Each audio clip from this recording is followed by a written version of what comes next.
আমি ইংলিশ ফার্মুনি না না আমার দ্বারা আইএলস হইবনি না না। আসসালামু আলাইকুম এভরিওয়ান। আমি শেহাব চৌধুরী। আমি গত 6-7 মাস আগে আমি আইছিলাম আমার আইএলস কোর্স করার লাগে। আমার মামাই আমার সাজেস্ট করছিল যে আমি আইতাম।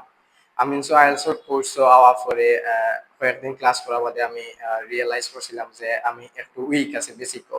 দেন স্যারে আমার সাজেস্ট করলা যে আমি বেসিক ক্লাস করতাম স্পোকেন। এন্ড স্পোকেন করা বাদে আমি ফিল করছি যে আমি বাক্কা ইমপ্রুভ করতাম পারছি আমার ইংলিশ লেভেলটা। এন্ড দেন আমি আবার আমার আইএলস কোর্সটা কন্টিনিউ করি। এন্ড গত 1 জুলাই আমি আইডিপি আমার এক্সামটা দিছি।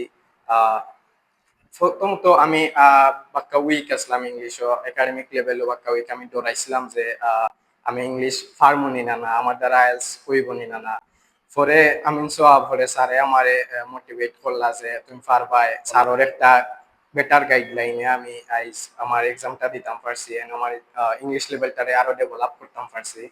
এন্ড তখন আমি যে কেউ লগে আমি কনভারসেশন করতাম পারি ইংলিশে, কোনো ডরাই না। ফলে আমি ডরাইতাম। এন্ড আমার ফ্যামিলির বাক্কা মানুষ আইয়া বেনিফিটেড হয়েছে আমিনস থেকে।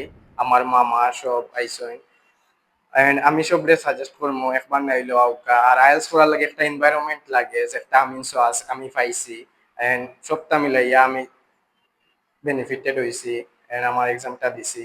আমি আশা করি সব আউকা ইয়া আপনারা দেখুকা, সারোর লগে মাতুকা। ইনশাল্লাহ আপনারাও আমার লাগান পারবাই ডেভেলপ করতে আপনারা ইংলিশ লেভেল। আসসালামু আলাইকুম।